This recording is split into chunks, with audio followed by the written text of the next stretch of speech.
Esta é a parte 1. Assista também a parte 2.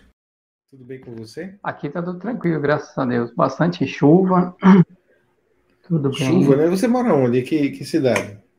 Eu moro em Atibaia, São Paulo. Ah, Atibaia. Você é daí mesmo? Eu nasci em Tatuapé, né? Aqui em São Paulo, em Tatuapé. Meus pais são do sul de Minas. E aí a gente ficou migrando, São Paulo, Minas, praia. Até que depois que eu casei, eu vim para São Paulo. E você faz o que por aí? Qual é a tua profissão, tua atividade? Recentemente, agora eu trabalho numa empresa que produz barcos, né? É mesmo? Botes infláveis, barcos. Você me falou que queria conversar comigo sobre alta espiritualidade e também que você tinha descoberto aí alguma coisa inédita no tarô, né? Sobre o tarô. E eu não sei de que forma você pretende desenvolver essa conversa, se você quer fazer um relato primeiro, para depois a gente conversar, se você quer fazer perguntas, de que forma você quer desenvolver essa nossa conversa. Apoie o nosso canal dando like e se inscrevendo. Contribua também tornando-se membro de nossa comunidade. Para compartilhar a sua experiência com o mundo, confira na descrição deste vídeo os links para o nosso e-mail e Instagram. Conheça também o nosso novo canal de cortes, Experiências Luminosas, um canal descontraidamente sério. É um bate-papo, né? Uhum. Normal. Eu te admiro bastante, acompanho seu canal desde o primeiro vídeo. É que eu não estou na casa, eu estou no espaço que eu tenho aqui do lado, que a gente usa, eu uso para meditação. Estou até no cantinho do espaço, aqui onde está mais perto da casa, porque eu estou com o Wi-Fi da casa que ainda não tem. Aí é que a gente faz meditação, eu trabalho com reiki, né? E leitura de tarô. E a gente trabalha também com algumas terapias xamânicas, alguns trabalhos xamânicos, que envolvem a medicina da ayahuasca, né? E tudo mais. Você atende pessoas ou trabalha com grupos? Como é? Eu atendo pessoas, né? E dentro desse processo do xamanismo, e em relação ao reiki, por exemplo, e ao tarô, até então, à medida que vai me sobrando tempo, eu tenho disponibilizado gratuitamente e tenho tentado ajudar aqueles que eu posso. Certo. E de que forma você se identifica com o nosso canal? Mas a gente trabalha com experiências, né, de contatos, né, com seres ou consciências extrafísicas, essa relação que não deixa de ser, né, uma forma de relação também, esses meios que você trabalha aí. O tarô, por exemplo, é um meio de comunicação direta, né, que existe com a consciência universal, que eu acho muito interessante, eu gosto muito. E também o reiki é uma forma de você canalizar, né, as energias também que vêm do cosmos, até de outras dimensões, com vistas a curar, fortalecer, né? Não deixa de ser, mas eu fiquei curioso de saber assim, o que é que você acha de mais interessante no nosso canal? Eu gosto dessas perguntas, hein? O que eu acho bastante interessante é a diversidade de depoimentos, né? O que acontece? É uma diversidade muito grande, né, de depoimentos. Alguns se relacionam bastante, outros são bem distintos uns dos outros, porque eu acho que quando Jesus falou o reino de Deus está dentro de vós, né? Nós somos uma centelha divina, e eu acho que dentro de cada um de nós existe um universo, né? Porque o plano mental ele é ilimitado, tanto para dentro quanto para fora, entende?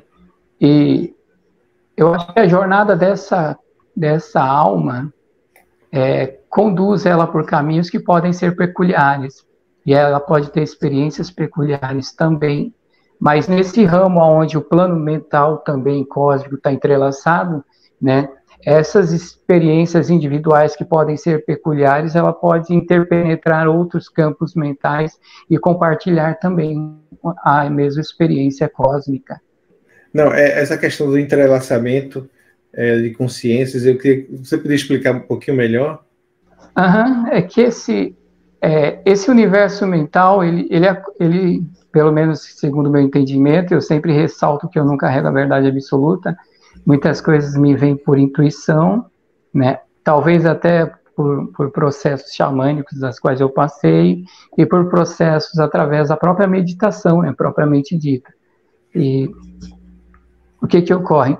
Assim como uma pessoa que desencarna e mantém o seu corpo, o psicossoma, o corpo astral, e ela pode entrar em um umbral, e naquele umbral ela perceber outras pessoas, né, e que vivenciam, tanto no umbral denso como em cidades de luz, mas ela compartilha, ela pode estar sozinha ali, ou ela pode compartilhar aquilo com outras pessoas, porque ela entrou na mesma faixa de frequência daquelas pessoas. E muitas vezes uma experiência dimensional, onde nós avistamos seres de luz, e que muitas vezes as coisas não cabem em padrões, né? Porque a realidade ela se dá em camadas, né? E o que ocorre? Esses padrões, eles se dão também em camadas muito mais expoentes. Às vezes eu tento explicar alguma coisa e eu percebo que precisaria mais tempo, e você está indo por uma linha que precisa muito para falar, eu dou uma pinceladinha só e acho que a pessoa vai entender, mas eu creio que vai entender isso. E o que ocorre? Essa relação que existe em dimensões próximas da nossa, tanto o plano astral denso quanto o plano astral, né, mais sutil, nós percebemos que tem pessoas que estão no mesmo estágio de vibração, e você pode encontrar aquelas pessoas ali. Muitas vezes o nosso céu e o nosso inferno, ele pode ser interno, mas dentro dessa internalidade, existe uma similaridade tão grande com a internalidade que o outro está vivenciando, né, que você pode compartilhar essa mesma dimensão, porque é uma dimensão psíquica, porque, na verdade, tudo está acontecendo dentro da mente do todo. Tudo está acontecendo dentro do todo, entende? Então, nós somos só partições, né? Mas está tudo no mesmo lugar, entende? Se a faixa de vibração for a mesma, né? Tanto em dimensões próximas à nossa, como em dimensões celestes, cósmicas, pode existir uma interação, mas existe uma particularidade, né? Pode existir essa particularidade que é justamente está relacionada ao caminho pela qual a alma traçou e as bagagens que ele tem de memória, de parâmetros e tudo mais, conceitos. Inclusive, eu lembro de uma questão que Jesus falava, né? Quando ele ia falar uma coisa mais profunda, ele dizia: quem tiver ouvidos para ouvir, que ouça, né? Porque nem todo mundo é capaz de entender, ouvir, no caso, seria entender, né, aquilo que ele está falando. É preciso estar numa vibração que alcance, né, aquele entendimento, né? Então, é isso. Às vezes a gente fala e para muita gente pode não significar nada, pode a pessoa não alcançar, não entender, já outros captam aquilo, né? Então, a gente fala para quem puder escutar, né? A gente fala para todo mundo, mas sabe que alguns vão escutar e vão entender, outros não, né? Verdade. E às vezes a gente que pesquisa bastante, a gente começa a ter uma falsa ilusão de que existe uma massa crítica muito grande em relação às pessoas que estão entendendo esse aspecto da realidade. Mas quando a gente sai desse meio, porque, por exemplo, a gente pesquisa canais sobre expansão de consciência, experiências de quase morte, experiências transcendentes e tudo mais, então a gente começa a perder a noção, né, de que até onde está indo a massa crítica que não entende isso, sabe? Então, quando você entra numa empresa grande, por exemplo, igual relativamente grande, onde eu estou, né, no pico máximo de funcionários, tem entre 160, 180 pessoas. Você conversa com as pessoas ali, você percebe que menos que 1% entende essa linguagem. É verdade. Porque no nosso meio, né, no meio de pesquisa espiritual, muita gente é capaz de entender. Mas em outros ambientes, né, eu também sinto isso no local onde eu trabalho, né? um ou outro é capaz de se interessar por esse tema ou entender alguma coisa, né?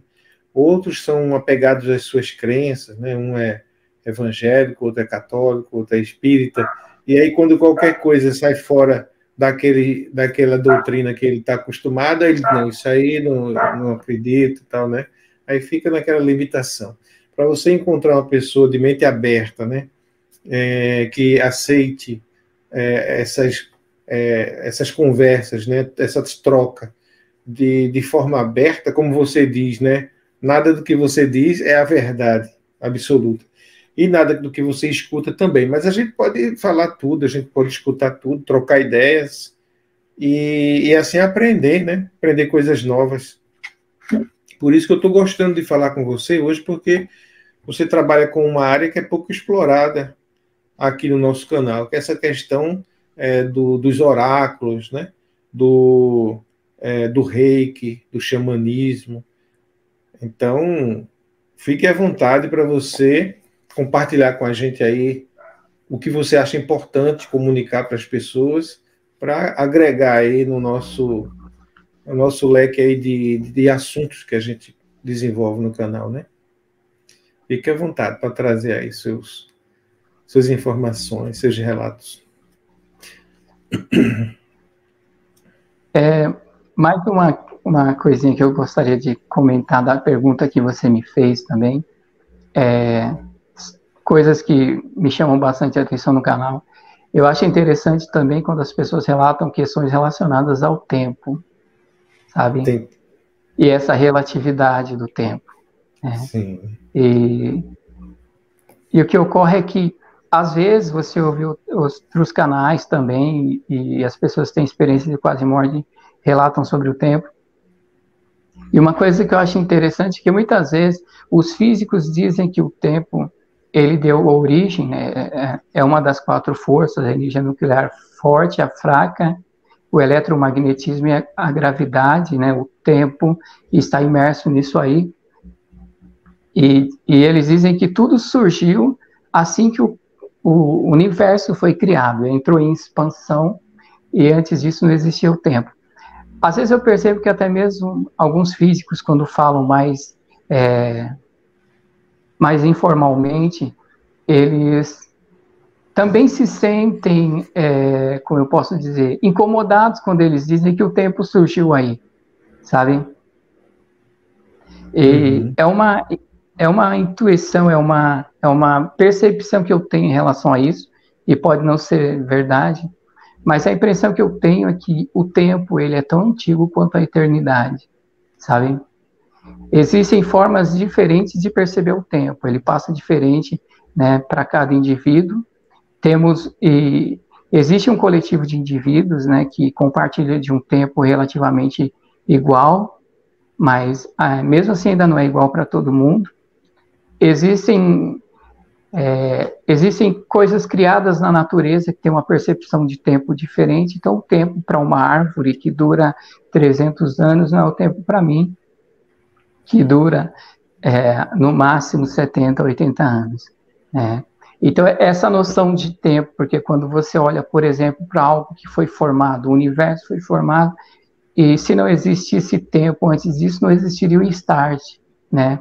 Nada iniciaria esse start.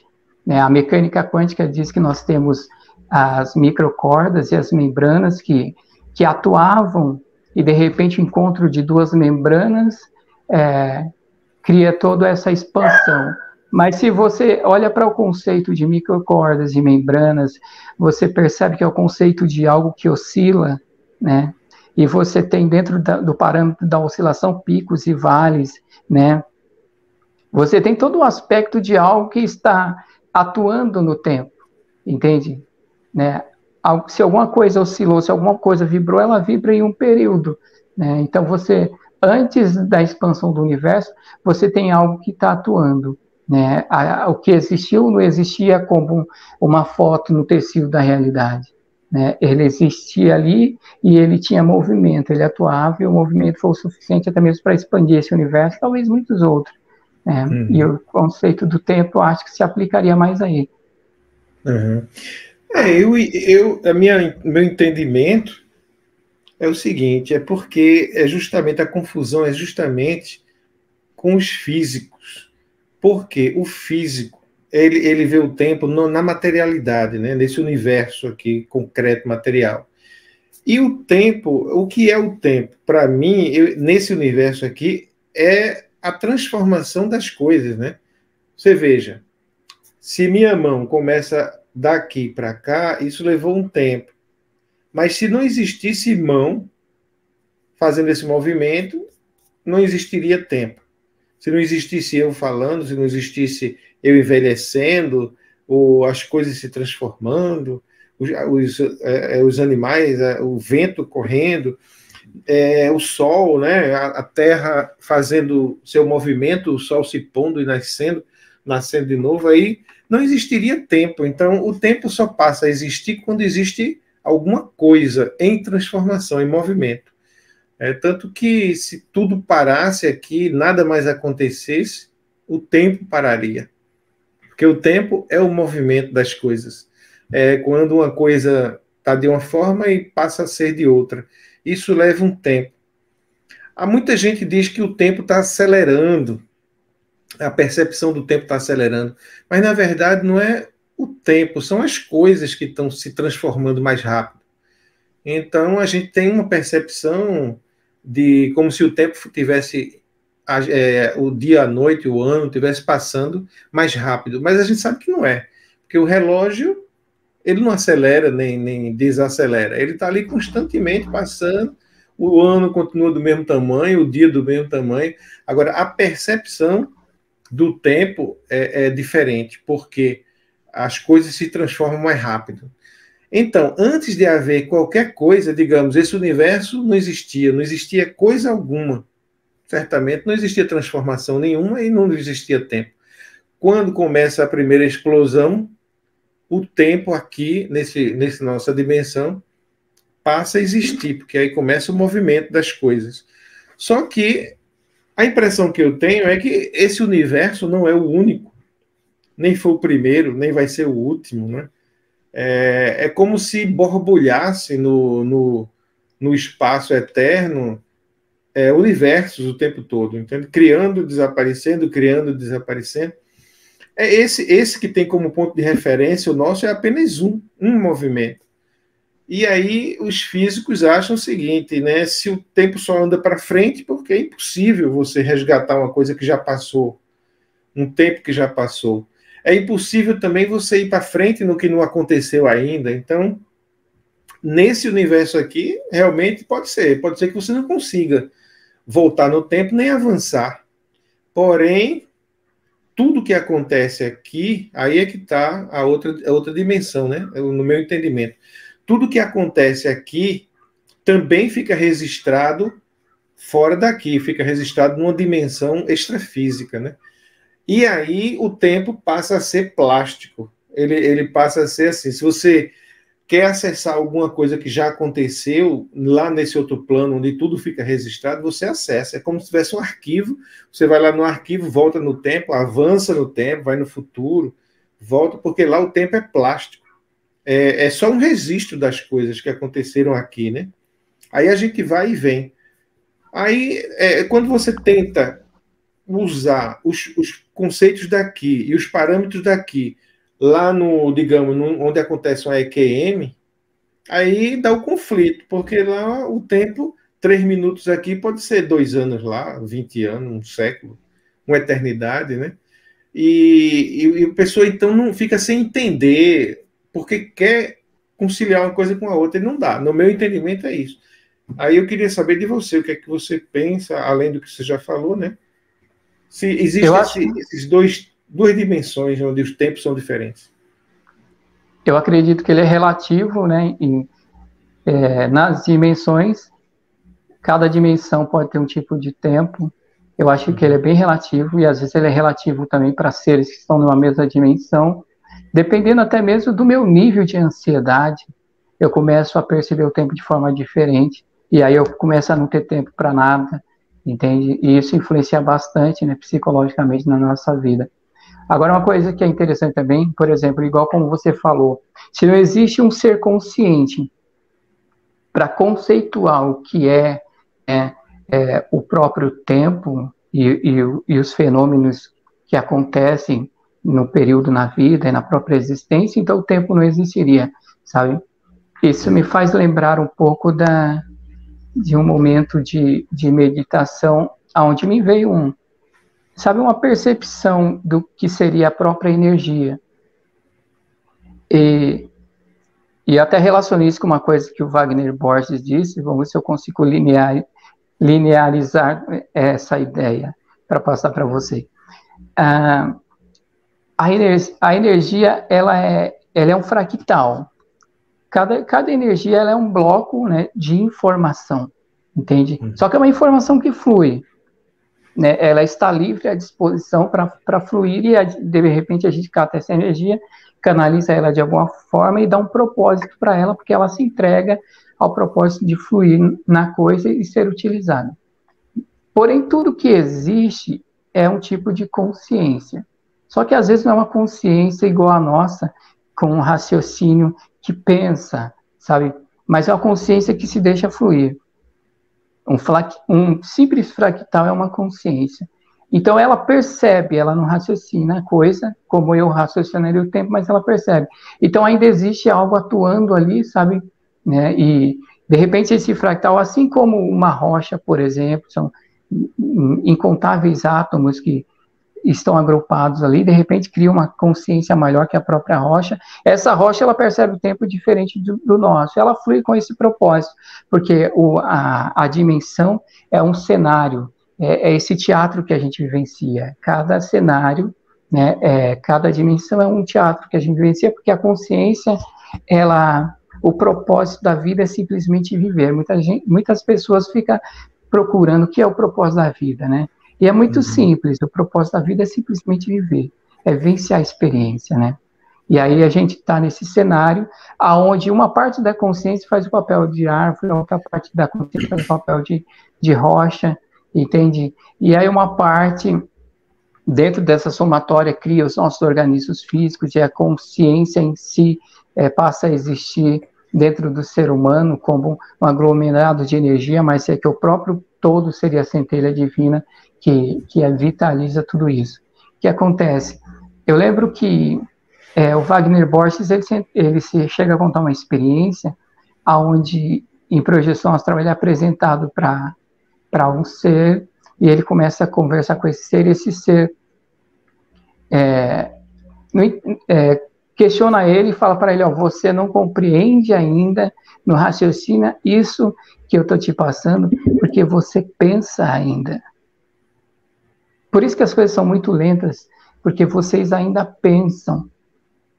E você percebe que existem dimensões, segundo a experiência dele, existem dimensões da existência, em patamares tão elevados dimensionalmente falando, aonde o ser consciente, ele flui com aquilo que está acontecendo à sua volta, né? E as determinações que ele toma em relação àquilo que ele precisa tomar, simplesmente flui como se ele vivenciasse a experiência da vida, mas não precisa nem raciocinar em relação à coisa. Ele simplesmente flui. No macro, né, onde seriam grandes avatares, Mahashuans, Devas, né, fluem com o propósito sem precisar de um raciocínio, né, tão primitivo quanto o nosso, né, e conceituar tudo, sabe? Eles simplesmente fluem, né, segundo o próprio depoimento do ser, sem pensar como nós pensamos. Você vê, por exemplo, no micro, a energia, o átomo e as partículas suplementares, eles simplesmente também seriam consciências que fluem. Mas tudo seria um fractal do todo, né? E tudo isso teria essa percepção do tempo em relação à sua própria vivência, mas muitas vezes sem precisar conceituar.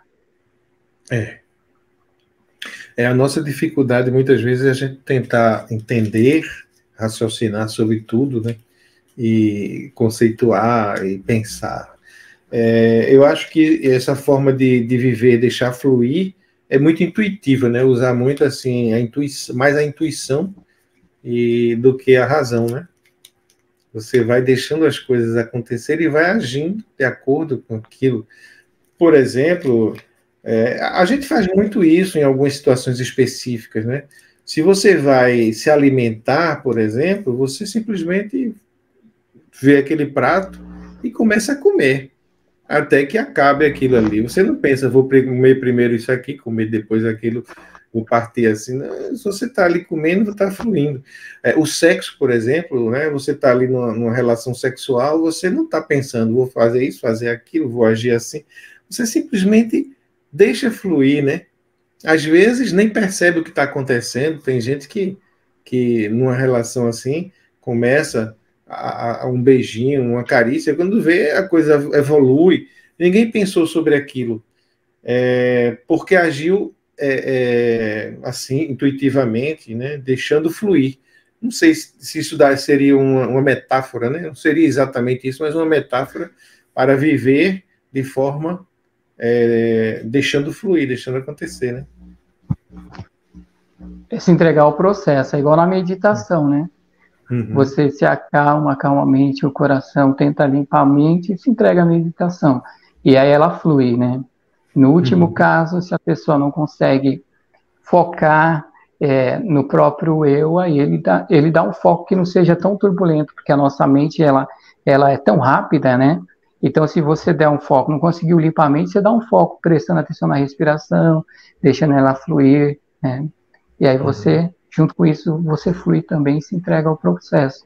Tudo na vida teria que ser assim. É verdade. Se entregar ao processo. Meditação é isso, né? É você não ter objetivos, não ter muitas técnicas, simplesmente estar, né? Ali ser. E o processo criativo também, artístico, né? Você muitas vezes deixa apenas fluir. Vai começar um quadro e não sabe o que é que vai pintar, você só sabe que está ali para pintar e começa, né? No fim sai aquilo que você nem sabe por quê. Mas isso é interessante, essa forma, né? E a dificuldade muitas vezes está em querer raciocinar tudo, planejar tudo, entender tudo, né? Pensar. Interessante. E atrapalha, né? Porque em muitos processos, até mesmo espirituais, né? Você vai vivenciar alguma coisa e começa a raciocinar. Porque eu sempre fui muito assim, sabe? E não é porque eu duvidava da coisa em si, mas é que eu perdia o meu tempo precioso tentando entender, sabe? Então, você não duvida que aquilo acontece, você não duvida que a pessoa está incorporada, você não duvida que os processos de meditação estão acontecendo, ou num processo xamânico, mas o fato de você tentar raciocinar, né, e entender o que está acontecendo, faz você ficar preso só na mente. Inclusive atrapalha, né, o processo, porque tem coisa que não dá para você entender. Por exemplo, milagre, né, o que chamam de milagre. Curas espontâneas, transformações de situações impossíveis que você, de repente, vê ela se transformar, né? Se você tentar entender, você não vai nem conseguir ver isso, né? Participar desse processo. Você tem simplesmente que se entregar, confiar, saber que é possível, mas não saber como, porque a gente não tem condições de entender. Tem que deixar mesmo acontecer e acreditar, né? É verdade. Às vezes as pessoas falam que o milagre seria uma ciência muito sofisticada e nós tentamos interpretar tudo em relação à ciência, né? A ciência vai evoluir e tal. Às vezes eu percebo, e principalmente nesses momentos meditativos, qual é a noção que eu chego a ter disso? É que às vezes a ciência ela tenta interpretar muita coisa e ela vai interpretar muita coisa, ela vai chegar a muitos resultados, vai entender o que é o poder da mente, sabe? Vai evoluir demais, de forma bastante exponencial. Mas existe um limite aonde ela não vai chegar aqui e vai entrar em paradoxo, entende? Porque a magia do universo, ela está muito além, sabe? E às vezes eu percebo isso até mesmo nas abordagens científicas, porque quando você olha para a velocidade da luz, por exemplo, você olha para o universo macroscópico e você analisa a velocidade da luz, você vê que atingindo a velocidade da luz, teoricamente falando, e o consenso de praticamente todos os físicos afirmam isso, que atingindo a velocidade da luz, coisas absurdas e estranhas aconteceriam. Você se projetaria no futuro, você voltaria para o passado, né? A coisa, quando você passa, né, a ver dessa forma, você percebe que existe um limite aonde a energia bariônica atua, né, que é a dimensão física atua, que quando você rompe isso, e você rompe até essa faixa de vibração com relação à própria velocidade da energia e da informação, as coisas ficam loucas, o universo para em probabilidades e incertezas, e isso parece mais magia do que ciência, né? E quando você cai para o mundo subatômico, e aí você vê também que as coisas pairam em probabilidades e incertezas, isso deixava Einstein louco, né? E os físicos da época, até mesmo entrelaçamento quântico, né? E você percebe que as coisas também param em probabilidades e incertezas, você percebe que aqui no micro, né, tanto no macro quanto no micro, as coisas parecem mais magia do que ciência.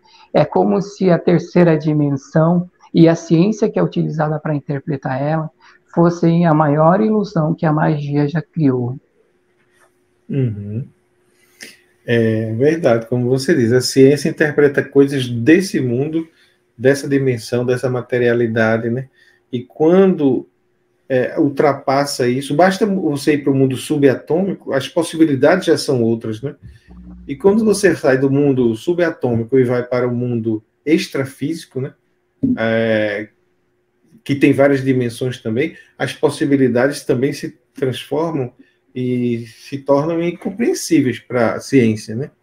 Como é, por exemplo, no EQM, a pessoa sai daqui e muitos relatos dizem que a pessoa faz uma viagem assim no universo, vai para galáxias distantes, em frações de segundo, está lá na outra galáxia, em mundos muito distantes desses. Ou então, digamos, aquela energia que saiu da pessoa pensa num lugar e de repente está lá, né? Pensa no pai que está na Europa, aí vai tá lá, tá com ele. Pensa na mãe que está em outro lugar, está lá com ele. Basta pensar, chega. Quer dizer, está além do mundo material macro e micro, né? Está numa dimensão onde a limitação do tempo e do espaço não existe. Existe para essa matéria densa, mas para lá não existe. Então, o tempo e o espaço se tornam relativos, né? Se você considerar várias dimensões. E nós, seres humanos, a gente transita em várias dimensões, nós somos multidimensionais. E aí fica difícil enquadrar apenas na ciência, ou apenas numa tradição religiosa. A gente tem que transitar em todas essas dimensões e conviver com as leis de cada uma, né? Então, não pode confundir, nem limitar as coisas, né? É por isso que não existe verdade absoluta, né? O que é verdade nessa dimensão é relativo na outra, né? E à medida que você vai subindo patamares maiores, a realidade passa a não ser a mesma, né? Aí faz a gente imaginar qual é o conceito de realidade, o que seria realidade, né? E talvez essa realidade ela nem exista, entende? O que existe é o universo de probabilidades na mente do próprio Deus, né? Ele cria, né? Ele faz as coisas existirem. Ao mesmo tempo que essa força geradora sempre existiu, sempre gerou e ela é eterna, isso dá um pouquinho de peso, de realidade para uma coisa que é transitória, né? Porque sempre aconteceu, sempre os universos foram criados, né, se dissolveram no todo e outros estão sendo criados de forma bastante simultânea, né? Mas o que a gente chama de realidade seriam as construções dimensionais que o todo criou, né, para manifestar aquilo do seu bem-querer, né? E tudo seria o próprio Deus. Às vezes algumas pessoas falam, mas não é muita pretensão dizer que nós somos Deus? Eu acho que a forma com que a gente encara isso é que deixa o negócio, né, meio com cara de pretensão, porque na verdade a frase tinha que ser mudada. Nós não somos Deus. Deus é cada um de nós. Isso, né? Ele é. Né? Por isso que os antigos já diziam, eu sou. né? Eu sou a rocha, eu sou o homem, eu sou a árvore, eu sou. Por isso que às vezes... Sim. Por isso que às vezes nós nos deparamos com fenômenos incompreensíveis, né? E nós somos multidimensionais, e ao mesmo tempo que você pensa alguém no plano astral, você já está lá no outro lugar, porque tudo é Deus, tudo acontece nele, né? Então é como se eu tenho uma mesa aqui e o Juliano está desse lado da mesa e de repente ele sumisse daqui e aparecesse lá. É Deus, né? Deus é a própria mesa e ele é a manifestação. Então, se ele quiser abaixar aqui e levantar aqui, ele levanta, né? Tudo está acontecendo nele, entende? A gente tem essa noção de distância, né, e tudo mais, mas se tudo é Deus e ele atua... A nossa mente nos confunde, né? Quando a gente pensa em Deus, a gente pensa logo num ser separado. E aí, se você diz eu sou Deus, aí você pensa, a pessoa que está escutando, pensa que você quer se colocar no lugar daquele Deus, que é o Senhor de tudo. Mas todas as duas concepções estão equivocadas, né? Porque é como você disse, Deus, só Deus existe, mais nada. Então, eu não posso ser Deus sozinho, separado das coisas. Então, eu não estou me engrandecendo quando eu digo eu sou Deus, porque eu não estou me colocando como um ser separado, Senhor de todas as coisas, não. Eu estou apenas me colocando como parte daquele que existe, só ele existe. E se só ele existe, eu sou ele também, né? Agora, não pode resumir Deus numa criatura, né? Tudo é parte de Deus e ele não está em parte alguma, assim, se você disser onde está Deus, ele não está em lugar nenhum separado. Então, o que nos confunde é a ideia religiosa de que Deus criou todas as coisas, quando, na verdade, todas as coisas são Deus. E ninguém criou nada. Verdade. Você falou uma coisa interessante num vídeo que eu assisti também, não sei se foi essa semana mesmo, onde você disse que não há como não ver Deus, né, porque Ele é tudo, entende? Não há como não. Então, não tem como não ver Ele, né? A manifestação, por isso que a própria Bíblia já falava, os céus manifestam a glória do Senhor, o firmamento as obras das suas mãos, né? E, ao mesmo tempo, nós não vamos chegar a ver ele com uma forma conceitual que a gente imagina. O homem nunca vai ver Deus, porque ele se manifesta nas criações, né? Se você, por exemplo, sai do plano astral, não é num plano físico, do plano astral, vai para um plano de seres de completa luz, você não vai ver Deus ali, você vai ver uma manifestação dele. E cada vez que você galgar patamares maiores, você não vai ver Deus, você vai ver uma manifestação dele. Porque ele está presente nas criaturas e no cenário criado, né? Para ver Deus, só existe uma forma de vê-lo e é olhando para dentro. Deus não está do lado de fora, do lado de fora é como ele se manifesta. Ele está dentro da coisa. Então, se eu olho para um ser de luz, um anjo, eu não estou vendo Deus, Deus está ali dentro, entende? Ele sempre vai estar lá dentro, né? E a forma do ser é a forma com que ele se manifesta, quer seja um ser divino ou simplesmente uma planta. Exatamente. A pessoa tem uma EQM, aí vê uma grande luz, e depois vê outra luz maior ainda, né? Uma consciência de amor, de paz, de poder. Esse é Deus. Eu vi Deus, né? Mas, na verdade, ele não pode achar que aquilo que ele viu é Deus. Aquilo é uma manifestação de Deus, por maior que seja, né? É uma manifestação de Deus. E por menor que seja também. A coisa mais simples, mais humilde que possa existir é uma manifestação de Deus. Quando a gente chega nessa concepção, aí é como dizia Jesus, se resume toda a lei e todos os profetas, né? Você não precisa mais de conselhos, digamos, de mandamentos, de regras, porque você já compreende que tudo é Deus. Então, não matar, não roubar, não desejar a mulher do próximo, não os 10 mandamentos Eu nem sei todos decorados assim, né? Mas você não precisa mais desses mandamentos, porque você já compreende que o outro é você. E aí Jesus dizia, basta que você só faça ao outro o que você gostaria que fizessem a você. Isso resume tudo. Então não precisa detalhar 10 mandamentos, 15, 20, 30, seja lá quantos forem, né? Porque essa concepção do Deus como sendo todas as coisas. Agora, muitas vezes as pessoas entram em choque porque diz, tá, Deus é todas as coisas. Então ele é mal também, né? Ele é maldade, ele é também demônios, tudo. Não existe, se Deus é tudo, ele é tudo isso. Aí fica difícil para algumas pessoas entenderem que ele também é isso.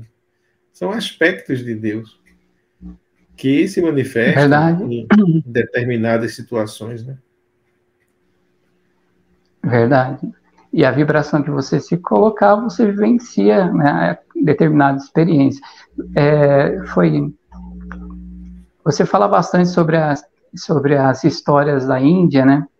Isso me lembra por exemplo, aquela batalha de Rama, né? Ele vai salvar Sita, e aí ele luta contra um demônio que era Ravana.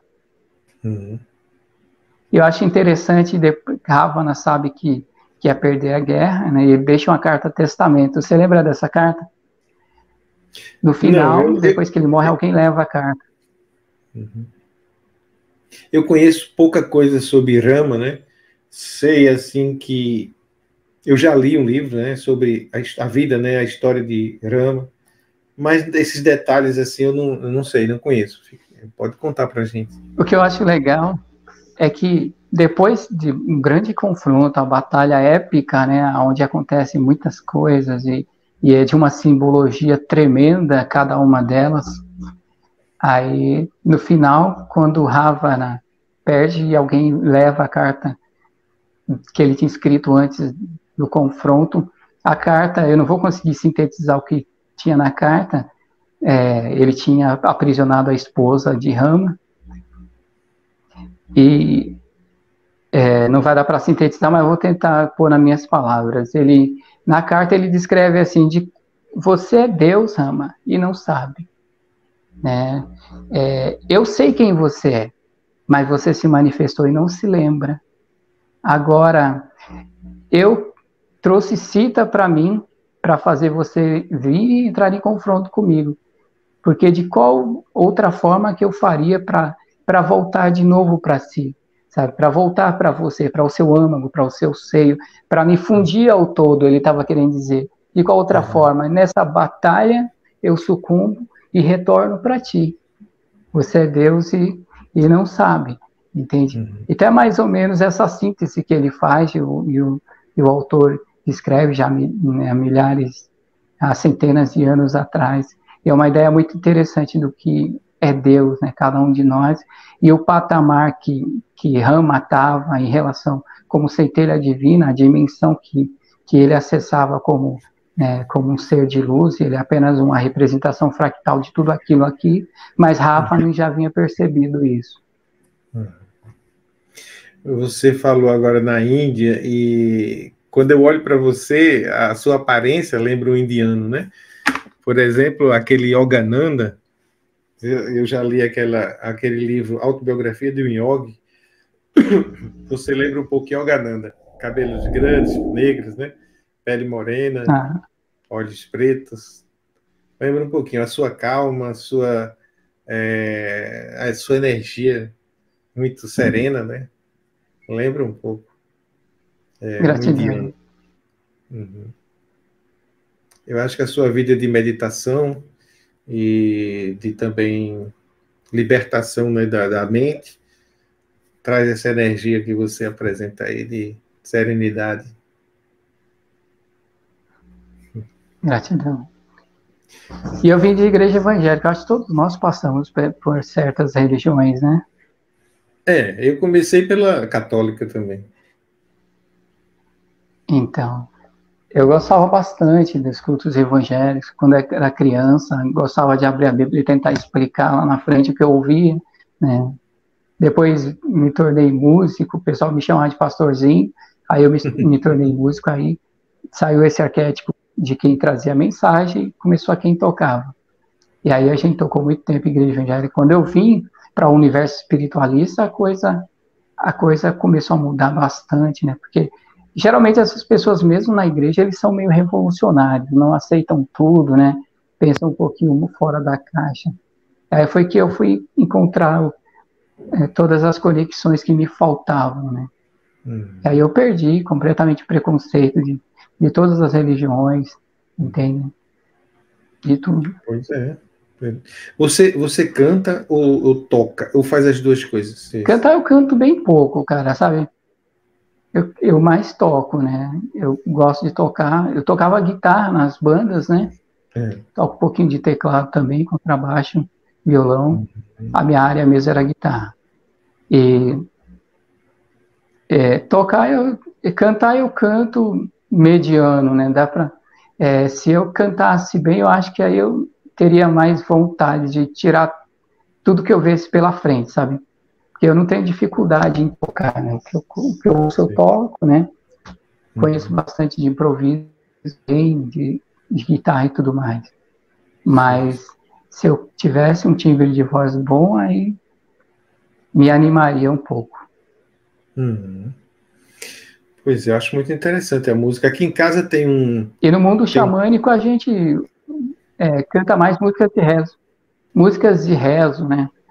São canções mais simples, sabe? Coisas mais serenas, sem bastante levada xamânica e tudo mais. Não sei se você já ouviu alguns cantores dessas músicas espiritualistas, como Rica Silva, a Lady Maria. Não. Eu vou até anotar aqui. Rita Silvia ou Silva? Rica Silva. Silva. Rita, é? Rica. Rica. Rica Silva. E Lady? Ale de Maria. Ale de Maria? Dá para começar por aí, você vai começar a entender do que eu estou falando. Pois é, eu sei que a música, ela transforma a nossa vibração, né? Nos transforma mesmo a nossa... Ela contamina, né, a gente e muda a nossa vibração. Então, eu já teve relato no meu canal, por exemplo, não sei se você já viu que uma moça fala de uma experiência que teve com um cantor lá do Oriente, e até o nome dele eu esqueci. Dimash. Dimash, exatamente.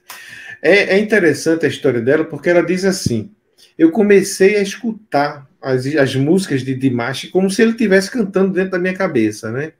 E durante muito tempo eu acordava e aquelas músicas tocavam dentro de mim. Teve até música que eu achei que não era dele. Eu digo, não, agora está errado, essa música não é dele. Depois ela viu que ele cantava aquela música.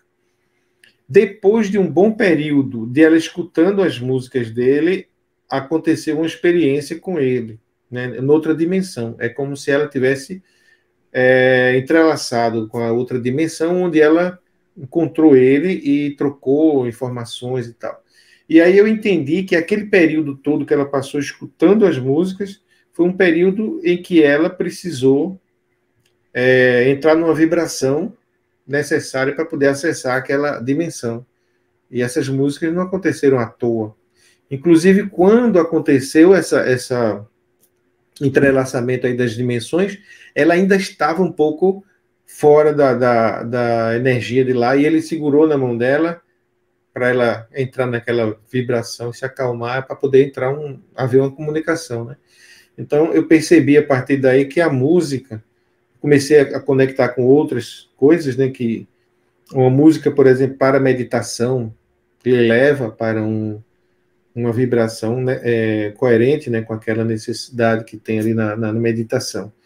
Uma música digamos, xamânica, né, naquele ritmo de tambores repetitivos, né, também deixa você numa vibração onde você pode participar daqueles rituais.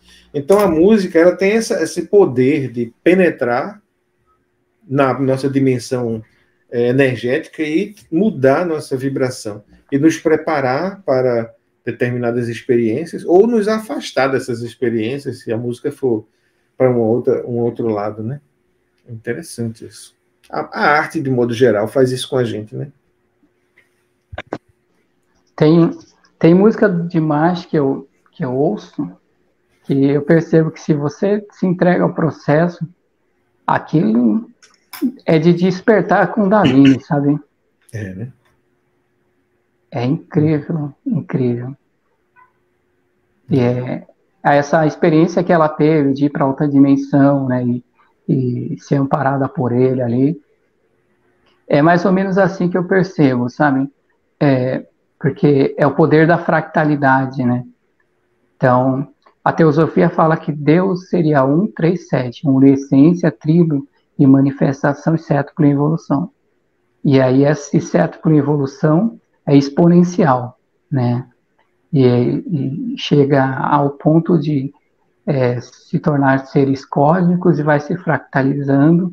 E aí cada indivíduo que está aqui no planeta Terra, ele está ligado a um ser desse, né? A essência dele é cósmica e divina, né? E é como se... É mais ou menos como quando eu estava uma vez num ritual, a minha primeira experiência no xamanismo, e eu olhei o padrinho sentado do lado, assim, um homem grande, forte, e eu ainda pensei, dá bastante segurança, esse camarada sentado aí, pelo menos me traz bastante segurança. Aí veio aquela intuição, sabe, quase como uma voz falando dentro da sua mente, o que você está vendo é só um pé dele na terceira dimensão, entende? E é mais ou menos isso, né, que nós estamos ligados a seres muito grandes, somos fractais desse ser, vivendo experiências aqui, sabe? Então, de repente, a gente estava falando sobre Deus, né, e como seria ver Deus, e na verdade, essa volta para a essência, muitas vezes, você estaria concluindo suas experiências e voltando para um ser cósmico, que ainda é um fractal do todo, entende? E esse ser cósmico estaria ligado a outro ser cósmico, né, de proporções ainda maiores, entende? Só que essa experiência de individualidade, ela transita a se perder de vista pelas experiências, né? E as coisas têm um parâmetro eterno, então não se sabe até quando, né, as pessoas viverão experiências apenas evoluindo dentro de si, né? Teosoficamente falando, cada um dos seres que são fractais se tornarão em tese grandes Mahashvanas também, que um dia se fractalizarão, né? E você vê uma certa percepção disso, por exemplo, quando você analisa a apometria, e você vê todas as subpersonalidades, múltiplas personalidades, personalidades ego, tudo dentro do indivíduo, e parecem estar vivendo ali, né? E se essas memórias do passado criam vida dentro de você, até te influenciam, muitas vezes nós pensamos que é um obsessor, e é uma experiência sua do século XVI que está entrando em conflito com você, e o mestre em apometria vai conversar com ela, né? E ela dá bronca no ser de agora, mas isso acontece por causa disso, sabe? Não é um obsessor e não é um mentor, é uma personalidade lá de trás, entende? E se esse ser aqui, se essa mente cresce ao ponto de se tornar um grau a mais, né, nessa hierarquia que a gente vê exposta, né, e todos esses seres que estão dentro sobem com ele, entende? Até onde se expande o poder da fractalidade e até onde esses mundos, né, se propagariam, né, e de repente esses seres criados, outros que criaríamos dentro de nós também, né, não entrariam no mesmo processo, né?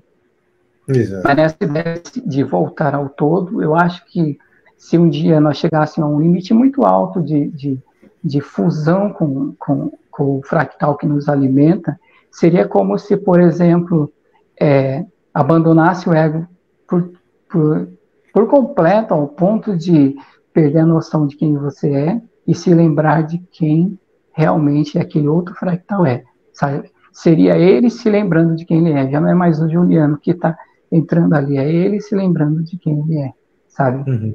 E muitas vezes você pode fazer parte desse mesmo fractal e E nessa fusão, você seria ele se lembrando de quem ele é, e eu seria ele se lembrando de quem ele é ao mesmo tempo, sabe? Ou seja, nada se perde, entende? É verdade. Pensando dessa forma, né, a gente se torna muito Eu preciso maior sempre lembrar que eu não carrego a verdade absoluta. Sim, isso aí são impressões que a gente pode traduzir aqui em palavras, né? Mas, claro, são impressões que você tem hoje, amanhã pode estar com outra, surgiu uma nova ideia, você entende melhor aquilo, mas a gente está expressando aqui o que a gente percebe, não é nenhuma verdade. A gente não está pregando nada, nenhuma verdade absoluta. Estamos trocando experiências, trocando ideias, insights, né? E tudo isso é movimento também. O que a gente está pensando hoje, amanhã pode ser diferente. Coisas que a gente nem pensava, de repente, brotam na mente, né? E essa questão do tempo mesmo, quando eu falei para você, eu não tinha pensado ainda como distinguir o tempo material do tempo transcendental. Quando você, fora do corpo, você volta para vivências de vidas passadas, ou vai ao futuro e vê o que vai acontecer. Como isso é possível, né? Mas é porque são dimensões diferentes, mas entrelaçadas. E a gente transita em todas elas. Então isso aí, de repente, se formou um pouco na minha mente agora, conversando com você, né? Agora, uma coisa, né, que eu sei que você trabalha com a linguagem de Deus, a comunicação divina. Ela é tão múltipla e tão diversa e tão expansiva quanto o próprio Deus, né? Então, quando você usa o tarô, por exemplo, eu acho que é interessante a gente falar sobre isso. O tarô é uma linguagem, né, que você estabelece ali através daquelas imagens. Muita gente fala no silêncio de Deus. Outros dizem, Deus, eu não escuto Deus. Eu queria entender Deus. Mas acontece que, assim como eu disse a você, eu não posso deixar de ver Deus, porque Deus está em tudo. Eu também não posso deixar de escutar Deus, porque Deus fala através de tudo. Ele não fala só através de uma voz no nosso ouvido, né? Ele fala através de tudo. Todos os fenômenos falam, tudo que a gente vê, tudo que a gente sente. Não é só... É por todos os sentidos, né? Nosso corpo está limitado aos 5 sentidos. Ele fala através dos 5 sentidos. Ele fala através dos sonhos, das imagens que vêm à nossa mente, intuições. E eu acho que esses oráculos, assim como é o caso do tarô, é apenas uma forma que você estabelece. Alguém criou aquelas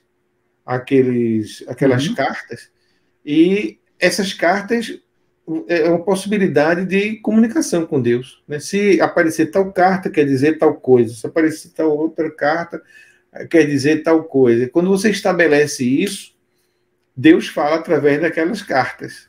Ele fala através dos búzios, ele fala através até antigamente, né, os antigos italianos, né, antes mesmo do Império Romano, existiam alguns sacerdotes que liam através do fígado das aves. Ele pegavam a ave, abria o fígado, e aquele fígado, cada um tinha um desenho diferente. Ele entendia, então, através daqueles sinais que ele mesmo estabeleceu, aqueles códigos, e ele entendia o que é que Deus queria dizer. Às vezes, o movimento das aves no céu, a primeira ave que passa, se é uma, se é duas, se é três, aquilo tem uma linguagem, e Deus fala através daquilo. Então, todos esses oráculos, inclusive a Bíblia, né, os evangélicos, os católicos têm costume de abrir a Bíblia, aquilo que caía ali, que Deus falou para ele, né? Então, eu entendo que todos esses oráculos, que você, ainda mais o que você quiser inventar, vai funcionar, porque Deus fala através de tudo. E eu queria a sua opinião sobre isso, e eu sei também que você queria mostrar umas imagens, falar sobre umas experiências aí que você teve com tarô. E a gente pode mostrar aqui, se você quiser, você pode enviar. Você já até enviou 2 imagens para mim, né? Uhum. E eu posso apresentar legal você elas. Ter falado. Beleza. Mas diga aí. Achei legal você ter falado sobre esse negócio de inventar alguma coisa, né? Eu acho que se a pessoa pegar, por exemplo, ao invés de cartas, ele catar folhas, entende? E escrever desenhos nas folhas, ou folhas com formato diferente, e cada uma delas tiver uma representação psicocognitiva para ele, ele perguntar para o universo vai responder, né? Sim. Sobre o sonho também. Eu percebo que às vezes tem coisas que são bastante literal, né? A informação é bastante direta, e tem coisas que precisam ser interpretadas, né? Como a própria Bíblia fala sobre os sonhos que Daniel interpretava, né? E eu lembro que esses dias eu tive um sonho, deve ter, acho que, esses dias não, deve ter uns 6 meses mais ou menos. Eu tive um sonho que um amigo meu, um senhor já, né? Eu estava numa casa com ele, num lugar, e de repente ele introduziu, vem cá, eu preciso fazer um negócio com você. Ele enfiou um catéter no meu braço, e essa mangueirinha veio subindo, passou para o ombro, eu senti ela andando dentro de mim, sabe? Veio para o peito direito, aí veio e entrou no coração, aqui no peito, e ficou aqui. Ele falou, espera um pouquinho. E aí ele saiu e não voltava mais. E eu pensando, poxa, mas cadê ele? Eu vou ficar com isso aqui? Ele foi para onde? Aí eu acordei. Aí beleza. Fui trabalhar, voltei. Quando eu cheguei, passou acho que uns 5 minutos, a minha esposa falou, ó, ligaram aqui para você socorrer o Francisco, que ele está infartando. Aí eu corri com o carro lá, pegamos ele, levei para a UPA, né? Ficamos lá um tempo. O médico falou para ele assim, se seu amigo não tivesse te trazido aqui, você estava morto agora. Mas no meu sonho, ele estava introduzindo um catéter em mim, entende? No outro dia eu tive que socorrer ele, levar para o UPA, para fazer todo esse procedimento também, né? Inclusive introduzir o catéter no coração dele e tudo mais. Pois é, isso aí o universo lhe avisou com antecedência o que ia acontecer. Você não entendeu porque só entendeu depois que aconteceu, né? A gente não entende antes. E certamente não entende porque não é para entender mesmo, né? Não sei. Mas, sem dúvida que foi uma comunicação, né? Antecipando o que é que ia acontecer. Mas fale aí sobre o tarô, né? Você trabalha com tarô, você disse que descobriu algo inédito. Eu acho legal, talvez alguns tarólogos mais versados do que eu poderão trabalhar mais nessa ideia. Às vezes a gente está analisando isso e aparece tanta informação na mente, sabe? Dá vontade até de escrever um livro. Só sobre essa análise, né? O negócio é criar coragem, investir tempo e dinheiro, né? Eu gosto de escrever. Quando eu comecei a escrever, eu fiquei imaginando, mesmo se eu não tiver dinheiro, eu vou escrever até o final da minha vida, sabe? E aí eu escrevi 2 livros, não tive dinheiro para publicar, ficou arquivado. Aí eu desanimei, eu pensei que eu tinha coragem e entusiasmo para continuar escrevendo, né? Mesmo se eu não botasse isso para frente, mas não, aí eu já desanimei, está arquivado, deixa lá arquivado, e aí você vai abaixando um pouco o fogo até criar coragem para publicar, para depois voltar a escrever, né? Mas é isso aí. Mas na época, tá certo que um dos livros, por exemplo, se fosse para mim publicar ele hoje, eu ia mexer bastante, né, que fala sobre a análise da oração do Pai Nosso. Aí deu um livrinho de 70 páginas, né? Mas se fosse para publicar hoje, eu ia dar mais uma mexida nele, porque eu escrevi ele mais para crentes, né? Tinha pouca pincelada saindo para o ramo, né, mais expansivo da espiritualidade. E na época eu escrevi mais e puxando um pouco para eles, para as pessoas entenderem, o nível, né? Não é para crente, mas é para esse nível, né, de católicos e evangélicos, começar a expandir um pouquinho a mente. Mas hoje eu não consigo ler, sabe, não consigo ler ele quando eu vejo conceitos que você precisa, sabe, ressignificar para entender para a nossa própria visão, sabe? E o outro foi um romance, O Portador do Segredo, onde esse é mais legal, é mais universal, né? A ideia dele tem conceitos espirituais também, mas é uma história de vida que me emocionava bastante quando estava escrevendo, e é uma coisa que às vezes eu não conseguia nem ler para outra pessoa ouvir, porque eu me emocionava demais. Mas é baseado em fatos reais ou é totalmente fictício? Não, é totalmente fictício. É aquela coisa, você está escrevendo, vem uma ideia na mente, né? Não sei se é intuição, não é? Porque às vezes você passa um tempo sem escrever e de repente você para na frente do computador para escrever e não dá tempo, porque a informação é muito rápida e você está escrevendo e chorando, sabe? Então acontecia muito isso, sabe? Eu me emocionava bastante com o personagem, né? Que é alguém que... O personagem, ele tem poucos flashes da vida passada com a sua família sanguínea, né? Bastante conflitos na família, ele, o irmão, o pai e a mãe, e é a lembrança que ele tem disso. E depois de um certo período, ele não tem mais recordação e ele só lembra que ele foi recolhido debaixo de um viaduto por uma senhora que tinha perdido o filho recentemente e adotou ele como filho e de forma extraoficial criou e nessa altura do livro agora ele já é alguém que venceu na vida dos negócios como vendedor de uma loja de colchões e vira palestrante e começa a dar palestras de estratégias de venda, e a batalha dele é em procurar a família sanguínea e o irmão, se eles ainda estiverem vivos. Interessante. Eu perguntei a você, é uma história fictícia ou baseada em fatos reais? É uma pergunta bem limitada, né? Porque o que é a realidade? O que é fictício, né? Se você criou o personagem, se ele tem uma história, se ele tem uma experiência, está ali escrita no livro, ele existe, né? Na sua mente. E vai passar a existir na mente de quem lê o livro. Então, é uma outra forma de existência, né? Não deixa de ser uma forma de existência.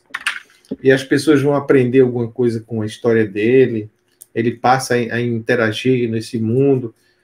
Então, ele existe, né? Mesmo que nunca tenha materialmente sido encarnado, mas na sua mente tudo aquilo é real.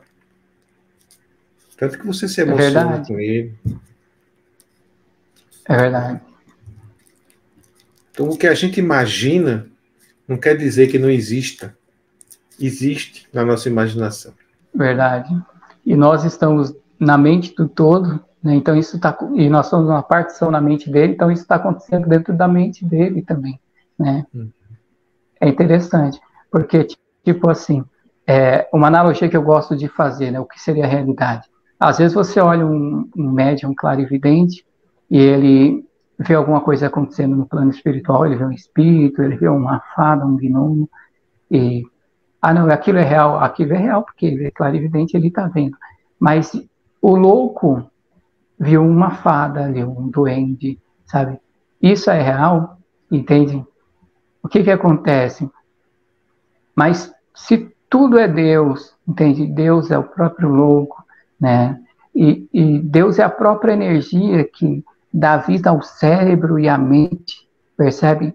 Então, se a energia é o próprio Deus, e o louco criou aquilo na tela mental, até para projeção para fora dela, através dessa energia que é divina, é cósmica, e é o próprio Deus, entende? Então isso significa que aquilo que o louco está vendo, entende?